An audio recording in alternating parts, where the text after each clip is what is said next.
اللہ الرحمن الرحیم اللہم صلی علی سیدنا مولانا محمد۔ پاکستان کی تاریخ میں 8 فروری 2024 کا دن سیاہ ترین دن کے طور پر یاد رکھا جائے گا، اور ایسا دن کہ جو پاکستان کی ترقی میں بہت بڑی رکاوٹ ثابت ہوا، اور اس کا فیصلہ تاریخ کرے گی کہ اس دن کہ اتنی بڑی دھاندلی کا بلکہ دھاندلا پورا رزلٹ، پہلے رزلٹ چینج ہوتے تھے، اس دفعہ رزلٹ نہیں چینج ہوئے بلکہ اوپر سے نام چینج ہوئے، اور تاریخ نے دیکھا کہ تاریخ کا بدترین سیاہ ترین الیکشن، جس میں پاکستان تحریک انصاف کو تقریباً بین کر دیا گیا، ان کا نشان لے لیا گیا، ان کے بندوں کو کمپین نہیں کرنے دی گئی، حالانکہ ٹکٹ کی ڈویژن میں بھی ان میں فرق ڈالا گیا، اس میں اپنے اثر و رسوخ استعمال کیے گئے تاکہ پاکستان تحریک انصاف کو کمزور سے کمزور کینڈیڈیٹ مل سکے۔ اس کے باوجود لوگوں نے بلا نشان نہ ہونے کے باوجود ڈھونڈ کے نشان پہ لوگوں نے ووٹ ڈالے، اور اتنی بڑی تعداد میں ڈالے، اور یہ پاکستان کی تاریخ میں پہلی دفعہ ہوا ہے کہ ہر حلقے سے پاکستان تحریک انصاف کا امیدوار 40,000 سے زیادہ کی لیڈ پہ جیتا تھا۔ لیکن تاریخ کی جب بندوں کی غیرت مر جائے، ان کی ملک سے محبت مر جائے، اور ذاتی مفاد ان کو ترجیح دیں ملکی مفاد پر، ہر جگہ انہیں اپنی ضد اور انا کا مسئلہ ہو، تو پھر اس وقت 40,000 کیا 50 لاکھ انہوں نے لیڈ تھی، وہ لیڈ انہوں نے کنسیڈر نہیں کی، اور جیتوں کو ہروا دیا، اور ہرواؤں کو جو ہارے بھی اس طرح تھے کہ وہ تیسرے چوتھے نمبر پر آئے ہوئے تھے۔ اس کا ثبوت یہی تھا کہ پاکستان راولپنڈی کے جو کمشنر تھے لیاقت علی چٹھا صاحب، ان کے بیان تھے، وہ کہتے ہیں پنڈی اسلام آباد کی 13 سیٹیں، ضلع راولپنڈی کی 13 سیٹیں یہ 70 ہزار کے لیڈروں سے جیتے ہوئے ہم نے ہروائی ہیں۔ اتنی بڑی دھاندلی ہوئی، اور پاکستان تحریک انصاف خاص طور پر ہم راولپنڈی کے رہائشی اور راولپنڈی اسلام آباد میں چیلنج دے رہے تھے لوگوں کو کہ آپ کوئی ایسا پولنگ اسٹیشن دکھا دیں جہاں سے آپ جیت کے نکلے ہوں، آپ نے نعرے لگائے ہوں۔ ہر پولنگ اسٹیشن آ رہے ہیں، اور اتنا گندا ترین الیکشن کہ اتنی لیڈ سے ہارنے کے باوجود انہوں نے سیاہ کو سفید کر دیا، سفید کو سیاہ کر دیا۔ یعنی یہ سارے جو اس سیاہ ترین الیکشن میں ملوث تھے، وہ اللہ پاک کے، اسلام کے، پاکستان کے، عوام کے، جمہوریت کے، ہر چیز کے مجرم ہیں، اور اللہ پاک انشاءاللہ تعالیٰ حساب دنیا میں ہی حساب چکتا کر کے ان کو بھیجے گا۔ اور اتنی بڑی زیادتی ہوئی کہ آپ خود دیکھیں کہ اس کے بعد ملک کی معیشت کہاں پہ چلی گئی، کیا کر لیا انہوں نے۔ عمران خان صاحب کو جیل میں ڈالا، عمران خان صاحب کے کیس بنے، تحریک انصاف پر سختیاں ہوئیں، اس کے بعد یہ ریگنگ الیکشن ہوئے۔ یہ سیاہ ترین دن پاکستان کی تاریخ میں ہمیشہ یاد رہے گا۔ اتنی سختیوں کے باوجود پاکستان تحریک انصاف کی مقبولیت پہلے سے زیادہ بڑھ گئی، عمران خان صاحب کی مقبولیت پہلے سے زیادہ بڑھ گئی، عمران خان صاحب کے حوصلے اسی طرح جوان، وہ بالکل پیچھے نہیں ہٹے، وہ اپنے اسی پہ اللہ پہ اعتماد کر کے اسی طرح کھڑے ہیں، اپنی اصولوں پر کھڑے ہیں، کسی قسم کا عمران خان صاحب سمجھوتا نہیں کر رہے۔ اور ان کو کیا ملا؟ ان کو ضلالت بری حکومت، اور لوگوں کو کیا ملا؟ سب سے بڑا نقصان عوام کا ہوا، پاکستان کا ہوا۔ پاکستان کی معیشت کہاں پہ چلی گئی؟ عمران خان صاحب کے دور میں بجلی کے بل کہاں تھے؟ ابھی کہاں پہ ہیں؟ 12 سے 16 روپے یونٹ اوپر نیچے ہوتی تھی، اب یونٹ کہاں پہ چلی گئی ہے؟ 45 روپے سے اوپر یونٹ ہے۔ گیس کے 1000 گنا زیادہ ریٹ بڑھے ہیں، اور چھوٹی سے چھوٹی چیز، کوئی چیز ایسی نہ رہ گئی ہے کہ جو نہ بڑھی ہو۔ اب بھی سونے کا ریٹ دیکھ لیں، تقریباً 3,45,000 پہ تولہ چلا گیا ہے۔ ملک کا بیڑا غرق کر دیا، عوام کا بیڑا غرق کر دیا ایک بغض عمران میں۔ اور یہ جو الیکشن ہوئے تھے، یہ الیکشن جمہوریت کے نام پر سیاہ دھبا تھا، اور شرم بھی نہیں آئی ان لوگوں کو کہ جس طرح یہ رزلٹ چینج کیے گئے، اور شرم ان لوگوں کو نہیں آئی جو اللہ کے ناموں کے نیچے بیٹھ کے الف لے رہے ہیں۔ ان کو پتہ ہے کہ وہ 61 ہزار سے 50-60 ہزار سے کی لیڈ سے ہارے ہوئے ہیں، لیکن پھر بھی بے شرمی اور ہٹ درمی کے ساتھ حکومت کیے جا رہے ہیں، حلف اٹھائے ہیں، MNA بنے ہوئے، MPA بنے ہوئے۔ 17 سیٹیں ملی تھی نون لیگ کو قومی اسمبلی کی، 17 میں ابھی ان کی حکومت بنی ہے، شہباز شریف صاحب وزیر اعظم بن گئے۔ 25 سیٹیں پنجاب اسمبلی میں تھی، 25 سیٹوں میں ان کی وزیر اعلیٰ گھوم رہی ہے۔ یہ ملک کے ساتھ کتنی بڑی زیادتی تھی، لیکن اتنی زیادتیوں، اتنے ظلم، اتنی فسطائیت اور اتنی سختی کے باوجود اب بھی وہ جیل میں بیٹھا ہوا شخص جب احتجاج کا اعلان کرتا ہے تو پورے ملک کو گلی کوچوں میں کنٹینر لگا کر بند کر دیتے ہیں۔ حالانکہ ہوتا یہ ہے کہ اپوزیشن میں جب بندہ احتجاج کا اعلان کرتا ہے تو وہ جب جلسے جلوس کرتا ہے تو لوگوں کو نکالنے کے لیے بڑی محنت کرنی پڑتی تھی پہلے سیاسی لوگوں کو، کہ بندے نہیں نکل رہے، عوام نہیں آ رہی، یہی نواز شریف لوگ، یہ ساری نون لیگ، یہ پیپل پارٹی، یہ سارے احتجاج کرتے رہے ہیں۔ لیکن ابھی اتنا خوف عمران کی مقبولیت کا، اتنا خوف کہ کل سوابی میں جلسہ ہونے جا رہا ہے، اس جلسے میں جلسہ سوابی میں ہو رہا ہے اور پکڑ دکڑ پورے پنجاب میں ہو رہی ہے۔ اتنے بوکھلا چکے ہیں۔ جلسہ اسلام آباد میں ہوتا ہے اور پورے پنجاب میں کنٹینر، گلی کوچے میں کنٹینر لگا کے روڈیں کھود کر یہ بند کر دیتے ہیں۔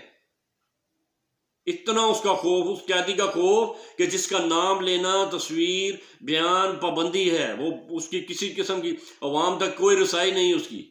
لیکن پھر بھی ماشاءاللہ جو ملنے جاتے ہیں وہ کہتے ہیں عمران خان صاحب پر اللہ کا خصوصی کرم ہے، خان صاحب کی صحت فٹ ہے اور ماشاءاللہ ان کے عزم جوان ہیں، اور اس خان صاحب کے عزم جوان کی وجہ سے پوری پاکستانی قوم ان کے ساتھ کھڑی ہے۔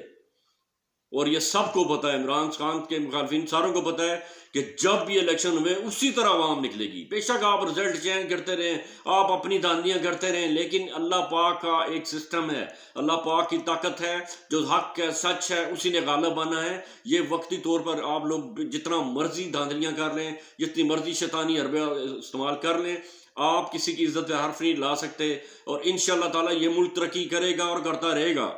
لیکن یہ 8 فروری کا سیاہ ترین دن، پاکستان کی تاریخ کا سیاہ ترین دن ہے کہ جس وقت یہ الیکشن کیے گئے، ریگنگ الیکشن کیے گئے، اور اس سانے کے ذمہ داروں کو اللہ پاک انشاءاللہ ایک دن کٹہرے میں لائے گا، اور عوام پھر اپنی ووٹ کی طاقت سے فیصلہ کرے گی کہ یہ انہوں نے جو 2 تائی کی اکثریت عمران خان صاحب کو ملنی تھی، انہوں نے پورے کا پورا الیکشن چینج کر لیا۔ 180 سے زیادہ سیٹیں پاکستان تحریک انصاف نے جیت چکی تھی، لیکن انہوں نے رزلٹ چینج کر دیے گئے، راتوں رات رزلٹ چینج ہو گئے۔ کیا کر لیا آپ لوگوں نے؟ اتنی بڑی دھاندلی کر کے، اللہ کے مجرم ہو کر، اسلام کے مجرم ہو کر آپ لوگوں نے کیا کر دیا؟ اس سال میں کیا کیا ہے؟ ایکسپورٹ کہاں تھی، کہاں چلی گئی؟ امپورٹ کدھر ہے ہماری؟ ٹیکس کلیکشن نہیں ہے آپ لوگوں کے پاس، آپ لوگوں کے پاس ریزرو نہیں ہے۔ دوسرا آپ لوگوں کے نعرے کہ سعودیہ انویسٹمنٹ کرے گا، اتنے اربوں ڈالر سعودیہ سے آ رہے ہیں، اتنے اربوں ڈالر یو اے انویسٹ کر رہا ہے، کچھ بھی نہیں ہو سکا۔ تو امریکن حکومت چینج ہوئی تو امریکن جو پرائیویٹ بزنس مین سے ان کو بٹھا کے ان کی تصویریں کھینچ کر کے امریکن آ گئی، جی امریکن آ گئی، بڑی انویسٹمنٹ آ گئی ہے۔ اسی طرح انہوں نے عوام کو گمراہ کیا ہوا ہے۔ لیکن یہ سوشل میڈیا کا دور ہے، سچائی کا دور ہے، کوئی چیز چھپ نہیں سکتی۔ لوگوں کو پتہ ہے کہ جن کو معیار زندگی اتنا پست ہو چکا ہے کہ ان کو کھانا پینے کے لالے پڑے ہوئے ہیں۔ آپ پاکستان میں ابھی کسی بلڈنگ کے اوپر سے جا کے دیکھیں، نیچے آپ کو سولر ہی سولر نظر آئیں گے۔ یہ سسٹم کی فیلئر ہے، یہ آپ لوگوں کو فیلئر ہے کہ آپ لوگوں نے بجلی اتنی مہنگی کر دی کہ وہ ہر بندہ سولر لگانے میں مجبور ہوگا، اپنی بجلی بنا رہے ہیں۔ کہاں سے ہوئی ترقی؟ صرف یہ ٹک ٹاکیں، یہ ڈیش ڈرامے، یہ شو بازیاں کر کے اس طرح ترقی نہیں ہوتی۔ ترقی ہوتی ہے عوام، جس ملک میں بزنس مین خوش ہو، جس ملک میں عام آدمی خوش ہو، عام آدمی کم از کم سکون سے سانس لے سکے، سکون سے روٹی کھا سکے۔ ایسا کچھ بھی نہیں ہے۔ یہ 8 فروری کا دن ہمیں یاد دلاتا ہے کہ آفرین ہے، یہ سلام ہے پاکستانی قوم کر۔ اس کتنی جبر و فستائیت کے باوجود پاکستانی عوام 8 فروری 2024 کو نکلی تھی، اور انہوں نے نشان ڈھونڈ ڈھونڈ کے ووٹ لگائے تھے، موریں لگائی تھی، اور ٹرن آؤٹ بھی پورے گلی کوچوں، پورے پاکستان میں ٹرن آؤٹ بہت زیادہ تھا۔ کے پی کے کو ان کو ملکی سالمیت داؤ پر تھی، اس لیے اس کے رزلٹ کو نہیں چھیڑا گیا، ورنہ جو کے پی کے میں رزلٹ تھا وہی رزلٹ سیم پنجاب میں تھا، وہی رزلٹ کراچی میں تھا، وہی رزلٹ کوئٹہ میں تھا۔ لیکن باقی پورے ملک میں رزلٹ چینج کیے گئے، صرف اسی وجہ سے کہ عمران خان صاحب کو کرش کیا جائے، اس کی پارٹی کو تباہ کیا جائے۔ لیکن اللہ پاک نے جب قرآن میں کہہ دیا کہ عزت ذلت زندگی موت ہر چیز اللہ پاک کے ہاتھ میں ہے، عمران خان کا عزم اسی طرح جوان ہے، 2.25 سال ہو گئے جیل میں بیٹھا، اگلا اسی طرح ماشاءاللہ فٹ ہے۔ اسی طرح عمران خان صاحب کے چاہنے والے پوری پاکستانی قوم جو 80% بندی ہے جو عمران خان صاحب کے ساتھ ہے، اسی طرح عمران خان صاحب کے ساتھ کھڑی ہے۔ لوگوں کو پتہ ہے یہ کیا ہو رہا ہے، حکومت نام کی کوئی چیز نہیں ہے، حکومت نظر ہی نہیں آ رہی کہیں۔ ایم این اے جو بنے ہیں وہ بھی پبلک پلیسوں پر نہیں آتے، وہ مخصوص اپنی جو حلقہ احباب ہے وہیں پہ نظر آتے ہیں، کیونکہ انہیں پتہ ہے ہمارے میں جب ہر یونین کوسل سے MNA ہار جاتا ہے تو وہ ٹوٹل کس طرح MNA ہو گیا۔ لیکن اتنا بڑا سانحہ ہونے کے باوجود پاکستانی قوم کے عزم جواں ہیں، پاکستانی قوم ایک انچ پیچھے نہیں ہٹی، اور پاکستانی قوم اللہ پاک پہ اس اعتماد کے ساتھ، اتنے یقین کے ساتھ یہی خواہش رکھتی ہے کہ یہ ملک ترقی کرے گا، ان چوروں، ڈاکوؤں، لٹیروں، غداروں، سازشیوں سے انشاءاللہ جان چھوٹے گی، اور انشاءاللہ تعالیٰ اس ملک پہ وہی حکومت ہوگی جس کو عوام چاہے گی، جس کو اللہ پاک چاہے گا۔ انشاءاللہ تعالیٰ سچے لوگوں کی حکومت آئے گی، اور یہ جھوٹے لوگوں سے جان چھوٹے گی۔ یہ جیلی، فراڈیے، سازشی، یہ جو حکومت میں بیٹھے ہوئے ہیں، یہ سارا ٹولہ جتنا مرضی کر لے، یہ دیکھ لیں کہ سال میں انہوں نے ملک کا کیا حال کر دیا انہوں نے۔ اس ذیلی ترقی کو عوام مسترد کرتے ہیں، اور جب دیکھیں کل سوابی میں جلسہ ہونے جا رہا ہے اور پورے پنجاب میں پکڑ دکڑ انہوں نے شروع کر دی۔ یہ تو حالات ہیں ان کے۔ آپ لوگوں کا ہر فری فیئر ہے، آپ جلسہ کروا کے دکھا۔ پاکستان تحریک انصاف 23 مارچ کو 23 مینار پاکستان کو جلسہ کرنا چاہ رہی تھی، 8 فروری کو، انہوں نے اجازت نہیں دی۔ یقین کریں آج آپ عمران خان صاحب کو چھوڑیں، کل بولے مینار پاکستان میں جلسہ، عمران خان کو چھوڑ دیں، عمران خان جیل میں ہے، اس کو عمران خان کو ایک سائڈ پہ رکھ کر آپ مینار پاکستان پہ جلسے کی اجازت دیں، پھر دیکھیں کس طرح بغیر عمران خان صاحب کے بھی پاکستان تحریک انصاف کتنا بڑا جلسہ کرتی ہے۔ آپ نے پوری انتظامیہ آپ نے ساتھ لگا کر ہر چیز کر کے، جب میاں نواز شریف صاحب آئے تھے UK سے تو آپ سے مینار پاکستان میں جلسہ نہیں ہو سکا تھا صحیح بڑی تعداد میں۔ صرف ان کو خوف ہے، عمران خان صاحب کی مقبولیت کا خوف ہے، کیونکہ انہیں پتہ ہے عمران خان سچا کھرا محب وطن لیڈر ہے، وہ اپنے حق سچ کی خاطر جنگ لڑ رہا ہے، وہ 72 سالہ شخص وہ ہمارے لیے لڑ رہا ہے۔ آج عمران خان سرنڈر کر جائے تو اسے دنیا کی ہر آسائش مل جانی ہے۔ وہی عمران خان جس کا کہتے ہیں کہ عمران خان نے خط لکھا ہے، عمران خان نے خط اوپن خط لکھا ہے، اور عمران خان نے یہ خط ایک سابق وزیر اعظم نے موجودہ چیف آف آرمی اسٹاف کو لکھا ہے، لکھ سکتا ہے، حق بنتا ہے، لیکن وہ خط اوپن لکھا ہے، اس کے مندرجات جو ہیں وہ اوپن ہوئے ہیں۔ یہ عمران خان صاحب نے اس خط میں کوئی رحم کی اپیل نہیں کی کہ میرے کیسز معاف کیے جائیں، مجھے رائے دلائی جائے، یا پاکستان تحریک انصاف کو انصاف دلایا جائے۔ انہوں نے اس خط میں ان مسائل کی نشاندہی کی ہے کہ ان کو حل کیا جائے ایک جگہ پر بیٹھ کر، تاکہ یہ ملک آگے جا سکے۔ پوری دنیا میں مذاق بنتے جا رہے ہیں، وہ کہہ رہے ہیں کون سی جمہوریت، کون سے انسانی حقوق، وہ صرف اصولوں کا کھلاڑی ہے۔ جب مذاکرات شروع ہوئے، عمران خان نے کہا کہ میں آخری بندہ ہوں گا جو وہ جیل سے رہا ہوں گا، پہلے سیاسی کارکنوں کی متعلق کمیٹی بنائی جائے، جو سیاسی رہنما گرفتار ہیں ان کو فری اینڈ فیئر ٹرائل کیے جائیں، ان کو رہا کیا جائے، اور میں سب سے آخر میں باہر آؤں گا۔ وہ ایسا لیڈر ہے، اس لیے قوم اس کے ساتھ کھڑی ہے۔ 8 فروری کا دن پاکستان تحریک کا سیاہ ترین دن ہے، اور جس میں الیکشن کی بہت بڑی دھاندلی کیا کی گئی، پورے کا پورا الیکشن ہی چینج کیا گیا، پورے کا پورا سیٹ اپ چینج کیا گیا۔ اور یہ ایسا الیکشن تھا کہ جس میں پہلے ہوتا تھا رزلٹ میں رد و بدل ہوتا تھا، نتائج میں رد و بدل ہوتا تھا، اس میں اوپر سے نام چینج کیے۔ خوشحال اور آزاد ملک آزاد عدلیہ کے بغیر نہیں رہ سکتا۔ آپ کسی بھی ترقی یافتہ ملک میں دیکھ لیں، وہاں پہ انصاف کا بول بالا ہوگا، لوگوں کے انصاف کے اصول میں کوئی مشکلات نہیں ہوگی، تب وہ ملک ترقی کر رہا ہوگا۔ پاکستان میں عدلیہ کے خود مختار ادارہ بنانے کی کوشش کی گئی 26 ترمیم کے ذریعے۔ 26 ترمیم کے ذریعے انہوں نے عدلیہ کو جس طرح PIA، وابڈا یا کوئی اور ادارہ اس طرح ادارہ بنانے کی کوشش کی، اپنا ماتحت ادارہ بنا دیا، کیونکہ یہ کہتے ہیں ہر چیز ہمارے ہاتھ میں ہو، ہمارے کنٹرول میں ہو، لیکن ہر چیز اللہ پاک کے ہاتھ میں ہے، پورا نظام کائنات اللہ پاک کے ہاتھ میں ہے۔ آپ نے کتنا زور لگا لیا، سارا کچھ کر لیا، لیکن آپ عمران خان کو نہیں توڑ سکے، نہ عمران خان کو اتنا مجبور کر سکے وہ اپنے اصولوں پر سرنڈر کرے۔ اور عمران خان کے ساتھ پوری قوم بھی اسی طرح کھڑی ہے۔ لوگوں کو پتہ ہے کہ یہ عمران خان وہی ہے کہ جس نے پاکستان میں یہ قانون بن گیا کہ جہاں پہ حضرت محمد صلی اللہ علیہ وسلم کا نام لکھا جائے گا، ان کے ساتھ خاتم النبیین لازمی لکھنا ہے۔ خاتم النبیین کے جہاں پہ نبوت ختم ہو جاتی ہے، یہ لازمی لکھنا ہے۔ یہ عمران خان صاحب کی اللہ پاک نے سعادت دی کہ اس کے دور میں یہ قانون بن گیا۔ یہ وہ عمران خان ہے جس میں پہلی سے لے کے 12ویں کلاس تک ناظرہ قرآن لازمی کیا اسکولوں میں تعلیم کا۔ یہ وہی عمران خان ہے جس میں جس میں اس نے اکیڈمی بنائی، ایک اتھارٹی بنائی، رحمۃ اللہ عالمین اتھارٹی بنائی کہ جس کے تحت آہستہ آہستہ اس طرف لے کے جانا تھا کہ پاکستان میں جو بھی قوانین بنتے اس اتھارٹی سے اپروو ہو کے بننے تھے. اتنی بڑی وہ چیز بنی تھی.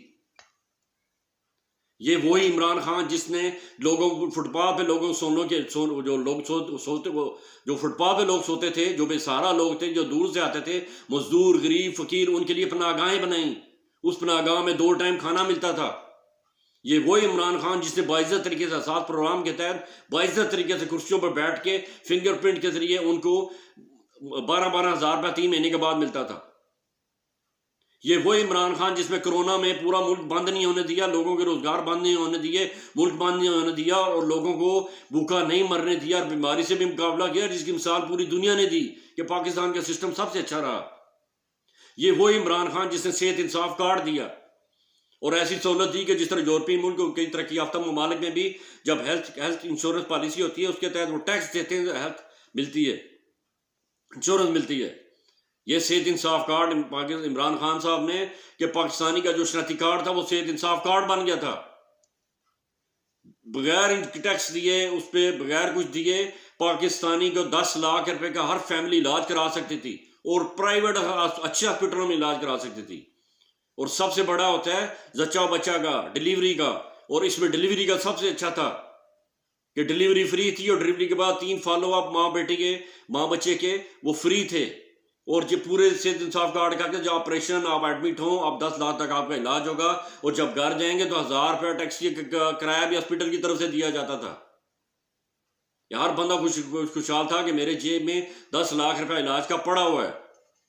خدا نہ خاصا پھر کینسر کے لیے اسپیشل علاج تھا، اسپیشل کے لیے یہ گرانٹ 40 لاکھ روپے تک تھی، غریبوں کے لیے تھا. یہ عمران خان اس کو فلائی ریاست بنانا جا رہا تھا. پاکستان کا واحد لیڈر جو مدینہ کی ریاست کی مثال دیتا تھا، پاکستان کا واحد لیڈر جس کو یہودی جنٹ کہتے ہیں، امریکہ میں بیٹھ کے اسرائیل کے خلاف اس نے بولا تھا کہ ہم اسرائیل کو نہیں مان سکتے، ٹی وی پہ لائیو پروگرام میں، کہ قائد اعظم صاحب کہہ چکے ہیں کہ جب فلسطین کی آزاد ریاست ہوگی ان پرانے اصولوں پہ بنے گی، پرانے نقشے پہ بنے گی، تو تب ہم اسرائیل کو تسلیم کریں گے جب فلسطین آزاد ہوگا. ایسا شیر دل دبنگ لیڈر، عوام کو ہر چیز کا پتہ ہے. جتنا مرضی عمران خان صاحب کے بارے میں منفی پروپیگنڈا کیا جائے، کردار کشی کی گئی، کون سا الزام نہیں لگایا گیا، گھٹیا ترین کیس بنائے گئے، لیکن عمران خان کا حوصلہ بلند ہے کیونکہ عمران خان سچ ہے. وہ جھوٹا ہوتا اس کے خلاف کیس ہوتے. 190 ملین پاؤنڈ کیس پہ لاسٹ ٹائم سزا دی. 190 ملین پاؤنڈ لوگوں کو پتہ ہے. 190 پورے پیسے سپریم کورٹ میں تھے اور حکومت پاکستان کے پاس ہیں. کرپشن کس کی جگہ پہ یونیورسٹی بن رہی ہے، وہاں پہ بچے فری پڑھ رہے ہیں. اسی طرح کے سارے ڈمی کیس ہیں، اور اس کے باوجود ظلم بربریت اور ان کی جابریت جاری ہے. ان کو پتہ ہے کہ جو فرعون یزید تھے ان کا نام تاریخ میں کس نام سے لیا جاتا ہے، کس حیثیت سے لیا جاتا ہے. یہ چیزیں دیکھنی چاہیے اور پاکستانی قوم کو دیکھنا چاہیے. اور سب سے بڑی بات، پاکستان تحریک انصاف نے گولی بھی کھائی. پہلے عمران خان نے گولی کھائی، پھر پاکستان تحریک انصاف نے گولی کھائی. لیکن انشاءاللہ تعالی یہ ملک کلمی کے ساتھ پہ بنا ہے. اس ملک نے ترقی کرنی ہے ہر صورت میں. یہ اتار چڑھاؤ قوموں کی زندگی میں آتے رہتے ہیں. پوری قوم کی عزم جوان ہے، اور انشاءاللہ تعالی فری اینڈ فیئر ٹرائل ہوگا، انصاف کا بول بالا ہوگا. اور انشاءاللہ تعالی جو عمران خان صاحب کے خلاف جو کیسز ہیں، پاکستان تحریک انصاف کے سیاسی رہنماؤں کے خلاف جو کیسز ہیں، ان کا انشاءاللہ اللہ پاک کی طرف سے جب اشارہ ہوگا تو ان کا فری اینڈ فیئر ٹرائل ہوگا، وہ آزاد ہوں گے. اور انشاءاللہ تعالی اس قوم کی عمران خان صاحب پھر قیادت کریں گے، اور یہ ملک ترقی کی سربلندی پر جائے گا. اور انشاءاللہ تعالی اس ملک میں آپ دیکھیں گے کہ جب عمران خان آزاد ہوگا تو اس کے بعد ایسا سسٹم ہوگا کہ اس میں جمہوریت پھلے پھولے گی، اصلی جمہوریت ہوگی، صحیح الیکشن ہوں گے. عمران خان صاحب شروع سے دن سے یہ کہہ رہے ہیں کہ ایسا سسٹم بناؤ. وہ ای وی ایم مشین لا رہا تھا. ای وی ایم مشین اس لیے لا رہا تھا کہ الیکٹرانک ووٹنگ مشین تھی کہ اس میں بندہ فنگر پرنٹ لگاتا ہے. جس طرح آپ فنگر پرنٹ لگاتے ہیں تو آپ کے نام کی دوسرا بندہ سم نہیں لے سکتا، آپ کے نام کا اکاؤنٹ نہیں بندہ کھول سکتا. اسی طرح آپ نے اپنے تھم پرنٹ لگانا تھا اور آپ کی ووٹ پول ہو جانی تھی. اتنا زبردست سسٹم تھا، فری اینڈ فیئر الیکشن ہونے تھے. اور انشاءاللہ تعالی جب عمران خان آئے گا جب الیکشن ہوں گے تو اس کے بعد سسٹم یہی ہوگا. بیرون ملک پاکستانی کو عمران خان صاحب نے رائٹ ٹو ووٹ دے دیا تھا، وہ ہمارا اثاثہ ہیں. وہ اگر چاہیں تو پاکستان ایک ماہ کے اندر اندر اپنے پاؤں پہ کھڑا ہو سکتا ہے، لیکن ہم ان کو فیسیلیٹیٹ کریں گے، ان کو جذبہ دیں گے، ان کو موقع دیں گے، ان کو خوش کریں گے، تب وہ ملک کے ساتھ کھڑے ہوں گے. اتنی خوشی تھی بیرون ملک پاکستانیوں میں رائٹ ٹو ووٹ کی. انہوں نے آتے جو ہی آئے لے لی کہ وہ 90 لاکھ ووٹ ہے وہ ساری خان کو پڑے گی. وہ خان کے رشتہ دار ہیں. آپ لوگ بھی لے سکتے ہیں. اپنے کام سیدھے کریں. آپ کہاں سے کام سیدھے کریں گے؟ جعلی طریقے سے آئے آپ لوگ. لیکن اس قوم کا عزم جوان ہے، اور انشاءاللہ تعالیٰ پوری قوم اللہ پاک کی رضا سے، اللہ پاک کی انشاءاللہ تعالیٰ خوشنودی سے اور اسی جذبے سے جتنا مرضی سختی کر رہے ہیں، جو مرضی کر رہے ہیں، یہ ملک ترقی کرے گا. اور انشاءاللہ تعالیٰ عمران خان کی قیادت میں ترقی کرے گا. اور پاکستان تحریک انصاف کا نام زندہ تھا، زندہ ہے اور زندہ رہے گا. اور 8 فروری کا دن اس چیز کی یاد دلاتا رہے گا کہ یہ دن پاکستانی قوم نے ایک فیصلہ دیا تھا کہ پاکستان تحریک انصاف کو، عمران خان کو انہوں نے 2 تائی اکثریت سے جتوا دیا تھا، جس کو رات اندھیرے میں شب خون مار کر چینج کیا گیا. اپنا خیال رکھیے گا. اللہ حافظ.